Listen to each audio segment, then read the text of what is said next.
Bismillahirrahmanirrahim. Assalamu alaikum. Today date is 16 March 21. The day is Tuesday, and the subject is social studies. Our class is 7th, chapter 16, The Road to Independence. In this chapter, we read about the World War I to till 1935 Government of Indian Act. Class first topic हमारा है first world war 1914 to 1918। अब first world war independence of Pakistan इसके ऊपर कैसे effect पड़ती है, इसके background के थोड़े आइडिया लेंगे तो हमें इसकी समझ आएगी। 1914 में वर्ल्ड के अंदर 2 ब्लॉक्स बने जिनके दरमियान में वॉर हुई थी। तो उस एक ब्लॉक में जर्मनी का साथ मुसलमानों की जो उस सल्तनत थी उस्मानिया उन्होंने दिया था। तो एक ब्लॉक में जर्मन, ऑस्ट्रिया और इटली थे, तो दूसरी तरफ जो यूके और लेटर ऑन उनको यूएसए ने ज्वाइन किया था। तो इस तरह 2 ब्लॉक बन गए थे। अब यूके की जो बरसगीर के ऊपर अंग्रेज़ों की हुकूमत थी और वहाँ मुसलमान भी आर्मी में शामिल थे। दूसरे जिनके खिलाफ वो लड़ रहे थे वो उसमें तुर्क भी शामिल थे। तो मुस्लिम फौज एक दूसरे के अगेंस्ट थी। एक ब्लॉक में मुस्लिम फौज और दूसरे ब्लॉक में भी मुस्लिम अफवाज थी। तो इसलिए इसके अकॉर्डिंग थोड़ा बहुत हमारा इफेक्ट पड़ता है इंडिपेंडेंस के ऊपर कि जब यूके ने इटली के खिलाफ अपनी फ़ौज को यूज़ किया तो उसमें काफ़ी तादाद जो पंजाबी मुस्लिम्स की थी। तो ये इफ़ेक्ट करती है कि इस तरह इसने क्या असरात हुए थे इंडिपेंडेंस के ऊपर। तो उसके मुताबिक आपके चैप्टर में थोड़ा बहुत हिंट दिया हुआ है। तो जब मुसलमान सिपाहियों ने लड़ना स्टार्ट किया था, सोल्जर ने बड़ी मेहनत से उसने था कि मुस्लिम जो सोल्जर्स थे उन्होंने बहुत बहादुरी के साथ लड़ना स्टार्ट किया था। तो आपकी बुक में भी इस बात को लिखा हुआ है कि उन्होंने यूके ने ये मुसलमानों से वादा लिया था कि मतलब जब हम जीत जाएंगे इसमें तो आप लोगों को इंडिपेंडेंस देंगे। जो कि प्राइम मिनिस्टर हैं उस वक्त के जो यूके के, उन्होंने मुसलमानों से ये प्रॉमिस किया था कि अगर इटली हार जाता है तो उसके ऊपर हम ये चीज़ें करेंगे, ये नहीं करेंगे। तो एक मुआहदा हुआ था, लेकिन लेटर हो उन्होंने उसके ऊपर कोई फॉलो नहीं किया था। जो मुसलमानों की सल्तनत थी उस्मानिया वो सारी टूट गई थी, उस पर कब्जा कर लिया था जो हमें अब पता कि तुर्की के नाम से वजूद है। तो मुसलमानों से वो वादा खिलाफी की गई थी जिससे एक तहरीक ने वजूद आई थी जो इंडिपेंडेंस में काफ़ी उसने रोल अदा किया था। उसमें मौलाना मोहम्मद अली जोर वगैरह ने उसको पार्टिसिपेट किया था उसमें। तो इसलिए ये इंडिपेंडेंस के ऊपर काफ़ी इफेक्ट पड़ती है। नेक्स्ट बेटा आपके जो इंडिपेंडेंस में मेन जो संगीत स्टेप था वो था मुस्लिम लीग जो 1906 में बनी थी। उसमें कैद आज़म ने 1913 में उस मुस्लिम लीग को ज्वाइन किया था जो एंड तक पाकिस्तान की आज़ादी का बाइस बनी थी। सबसे मेन रोल मुस्लिम लीग का था।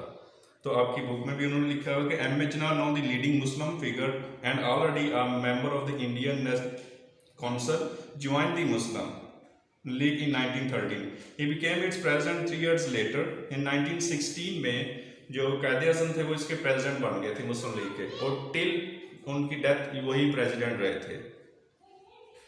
उसके बाद बेटा जो 1916 में मुस्लिम लीग ने अचीवमेंट ली थी वो लखनऊ एक्ट 1916। इसमें कैद आज़म और ने जो कांग्रेस के साथ जो मिस्टर मोहनदास गांधी थे उनके साथ मुआहदा किया था कि जो मुसलमान हैं वो अलग अपना इलेक्शन लड़ सकेंगे। तो मेन यहाँ पे हमारी विक्ट्री हुई थी मुस्लिम लीग की कि उन्हें इलेक्शन के अंदर सेपरेट वोटिंग का इजाज़त मिल गई थी। तो ये मुस्लिम लीग की मेन अचीवमेंट थी जो फर्स्ट वन हुई थी। फर्स्ट अचीवमेंट के बाद जो सेकंड स्टेप था इंडिपेंडेंस की तरफ वो था मोन्टैग क्लिसमेफोर्ड रिफॉर्म्स।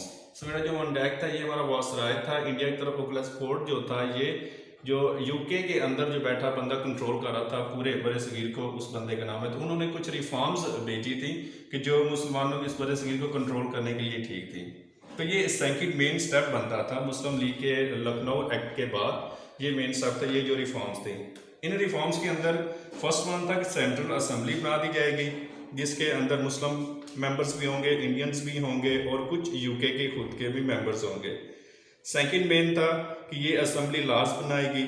लेकिन इसमें ये पावर जो यूके का वासरा होता था उसके पास मेन थी, को वीटो कर सकता था। वीटो मीन्स है कि वो कोई अगर लॉ बनाती है असेंबली तो उसको कैंसिल कर सकता था अपनी मर्जी से। थर्ड वन, इसके अंदर जो मेन टॉपिक था वो था प्रोविंसेस को इख्तियारात दे दिए गए थे, जैसा कि health, local government, agriculture, education, transport, ये प्रोविंसेस के पास आ गई थी। पहले सब फेडरल गवर्नमेंट था, जैसे अब हमारा इस्लामाबाद संभालता है सब, तो वैसे ही तब फेडरल गवर्नमेंट था, यानी सारे के सारा बरतानिया के अंडर होता था। अब कुछ प्रोविंसेस थे तो वो अपना कंट्रोल करते थे। नेक्स्ट जो defence, foreign affair, police, budget etcetera, ये फिर भी वासरा ही कंट्रोल करता था। लास्ट वन जो इसमें था, there were to be 2 or 3 Indian members of the viceroy close inner cabinet, कि जो वासराय ने काम संभालने आते थे उसमें भी 2-3 इंडियंस मेंबर को शामिल किया गया था। लेकिन 1925 तक इसमें सिर्फ इंडियंस ही होते थे। बाद में एक मुस्लिम लीडर को भी शामिल कर लिया गया था। टॉपिक्स थे कि कायदे आज़म के जो साथ थे, जो कायदे आज़म अपने एक टीचर मानते थे, वो एक हिंदू थे, उनका नाम गोखले था। गोखले को वो अपना टीचर मानते थे कायदे आज़म रहमतुल्लाह अलैह। तो एक तरफ गोखले लीडर ने जो इन रिफॉर्म्स के बाद वो वफात पा गए थे, तो वो एक अच्छे लीडर थे। उनके बाद जो इंडियंस के लीडर बने थे वो तिलक थे। तिलक जो थे वो बड़े एक्सट्रीमिस्ट थे, मतलब वो पूरे बरसगीर के अंदर खुद हिंदुओं का राज चाहते थे, जबकि गोखले था वो कंप्रोमाइज़ कर रहा था। गांधी और गोखले के जो पॉइंट ऑफ व्यूज थे वो थोड़े बहुत बेटर थे, जबकि तिलक जब बना तो उसने काफ़ी सारे मसले पैदा किए थे। अब जो नेशनल कांग्रेस थी हिंदुओं की जमात, उसमें गांधी, नेहरू और तिलक थे। दूसरी तरफ मुसलमानों को सपोर्ट जो कर रहे थे, लीड कर रहे थे मुस्लिम रहनुमा, उसमें मोहम्मद अली जिन्ना और सर मोहम्मद इकबाल, और उनका साथ दे रहे थे सर सैयद। इस तरफ लीडर्स थे, उसमें मोहम्मद अली जिन्ना, सर मोहम्मद इकबाल, मौलाना शौकत अली जोहर और ये इन मौलाना फजल हक, ये सब लीड कर रहे थे। तो मेन रिफॉर्म्स जो नेक्स्ट स्टेप था, फोर्थ वन इन रिफॉर्म्स के बाद, वो थे कायदे आज़म के 14 पॉइंट्स जो 1929 में दिए गए थे। इसके बैकग्राउंड में कि ये 14 पॉइंट्स क्यों आए थे, 1927 के अंदर जो हिंदुओं का रहनुमा था नेहरू, उसने कुछ पॉइंट्स दिए थे कि मुसलमानों की जो 1916 में लखनऊ एक्ट हुआ था, जिसमें अलग इलेक्शन करवाने की मंजूरी हुई थी, मुसलमानों को अलग पहचान दी गई थी, उसको उन्होंने ख़त्म कर दिया था। तो उस 1927 की नेहरू रिपोर्ट के अगेंस्ट कायदे आज़म ने 1929 में अपने 14 पॉइंट्स दिए थे, इसमें सबसे ज़्यादा जो हेल्प की थी मौलाना मोहम्मद अली जोहर ने भी की थी। तो 14 पॉइंट्स ये फोर्थ स्टेप मेन इंडिपेंडेंस की तरफ था। इन स्टेप्स के अंदर कायदे आज़म ने जो सजेशंस दी थी उनमें यह था कि फेडरल गवर्नमेंट होगी जिसमें प्रोविंसेस होंगे, प्रोविंशियल असम्बलीज होंगी। तो लेटर ऑन जिस तरह पीछे हम बात कर चुके 1921 के रिफॉर्म्स के अंदर कुछ जो डिपार्टमेंट्स थे वो प्रोविंसेस थे, इन्होंने कुछ ज़्यादा डिपार्टमेंट्स की मांग कर ली थी कि वो जो प्रोविंसेस खुद ही संभालेंगे।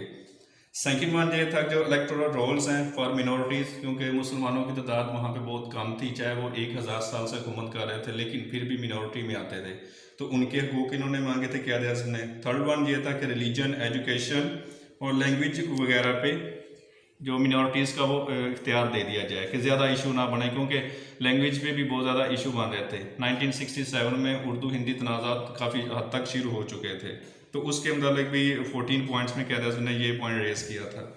फोर्थ वन जो आपकी बुक में लास्ट वन है, तो Muslims and other minorities must have a fair share of senior office in both central and provincial governments, क्योंकि पाकिस्तान मुसलमानों की जो थे बेटा एजुकेशन काफ़ी वीक थी तब, तो इंडियंस थे काफ़ी हाई पोस्ट पे, सारे इंडियंस के बंदे थे जो हिंदू थे, तो मुसलमानों का वहाँ पे बहुत कम था। तो कायदे आज़म ने वहाँ से इनको, जैसे कोटा सिस्टम अब होता है पाकिस्तान में जैसे मिनॉरिटीज़ के कोटे हैं, तो उस वक्त उन्होंने कोटा मांगा था कि मुसलमानों के लिए जॉब्स का अलग से कोटा दे दिया जाए। तो मेन जो फिफ्थ स्टेप बनता है इंडिपेंडेंस की तरफ, वो था मोहम्मद इकबाल का जो कॉन्फ्रेंस 1913 के अंदर इलाहाबाद में जो हुई थी। तो सबसे पहले सर सैयद अहमद खान ने जिक्र किया था 1897 में, और उसके बाद इल्लामा इकबाल ने ये हिंट दिया था कि एक अलग स्टेट होनी चाहिए मुसलमानों की, जहाँ पे वह आज़ादाना रह सके, अपने रिलीजन के अकॉर्डिंग वो अपनी काम का इबादत सारी कर सके। तो फोर्थ वन जो स्टेप मेन बनता है वो 1930 के अंदर इल्लामा इकबाल का खुतबा इलाहाबाद, जो काफ़ी मशहूर, आप लोगों को सब उसके मुतालिक आइडिया भी है।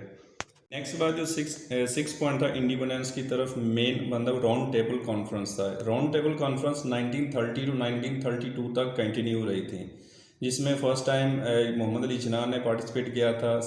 उसमें गांधी ने शिरकत नहीं की थी। नेक्स्ट जो अल्लामा इकबाल की क़यादत में हुई थी, उसमें फिर गांधी ने शमूलियत इख्तियार की थी। जो लास्ट वन हुई थी 1932 के अंदर, थर्ड वन, तो उसके अंदर मेन कोई लीडर नहीं गए थे, तो इसलिए वो काफ़ी नाकाम हुई थी।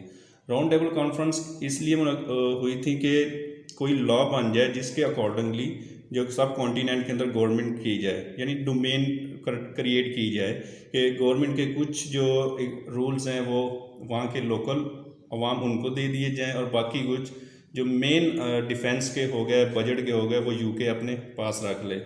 तो वो कुछ इतिहाद, क्योंकि यहाँ पे हालात काफ़ी ख़राब हो चुके थे, उर्दू हिंदी तनाज़ा शुरू हो चुका था, फिर मिनॉरिटीज़ के आपस में इशू आ गए थे, गाय का ज़िबा करने का मसला, वो हिस्ट्री में बैक अगर आप लोगों को आइडिया हो तो वो काफ़ी सारे इशू हो गए थे।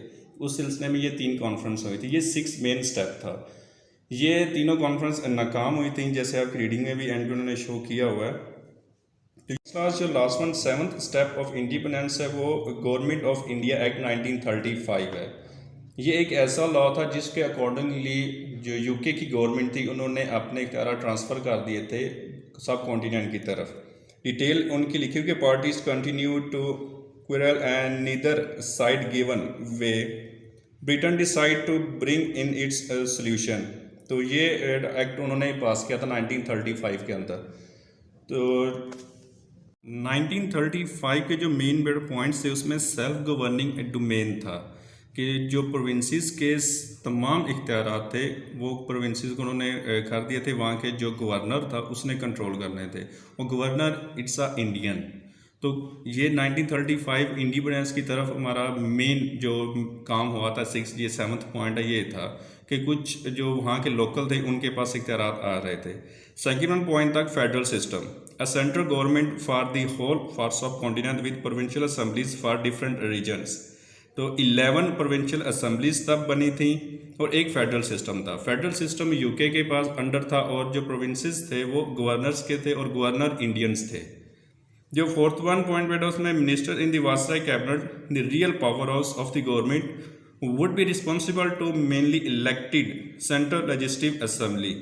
जो सेंट्रल CLA असम्बली थी, मेन लॉ एंड ऑर्डर यही करते थे। तो बाकी अगर प्रोविंशियल असम्बली ने कुछ लॉज पास किए हों तो ये उनको वीटो भी कर सकते थे। जो 5th one, except for defence and foreign affairs everything would be in the hands of the provincial assemblies. It's a big step to the independence. Last one, full domain status which all the powers in the hands of the people of the subcontinent would come in the near future. तो अगर provincial assembly को इस तरह के इख्तियारात मिल गए थे और वहाँ के लोकल पर्सन के पास से इख्तियारात आ गए थे, तो ये इज़हार किया जा रहा था कि नेक्स्ट आहिस्ता आहिस्ता सारे इख्तियारात इंडियंस के पास आ जाएंगे। इसमें लास्ट वन ये थोड़ा इशू ये था कि कायदे आज़म ने इनको एक्सेप्ट क्यों नहीं किया था, क्योंकि मुसलमान वहाँ मिनॉरिटी में थे और इंडियंस मेजॉरिटी में थे। अगर इस एक्ट को वो मंजूर कर लेते, वो लागू हो जाता, तो फिर इशू हो ये होना था कि जो गवर्नमेंट है वो इंडियंस के पास रहनी थी, हिंदुओं के पास, मुसलमानों के पास नहीं आनी थी, क्योंकि सारी मेजॉरिटी वहाँ पे हिंदुओं की थी। तो लेकिन मुसलमानों यहाँ पे ये ऑब्जेक्शन किया था कि हमने अलग कंट्री लेनी है, जो अल्लामा इकबाल ने 1930 में कहा था। तो ये चैप्टर बेटा आपका इसके अराउंड अबाउट इंडिपेंडेंस के 7th मेन स्टेप्स बताए गए हैं। नेक्स्ट हम फर्दर ये करेंगे कि इसके बाद 1935 के एक्ट के बाद क्या जज ने क्या अमल किया था। नेक्स्ट लास्ट वन बेटा इसकी एक्सरसाइज नेक्स्ट वीडियो में आपको विद आंसर्स वो बता देंगे। तो अभी के लिए अल्लाह हाफिज़, स्टे सेफ, स्टे होम।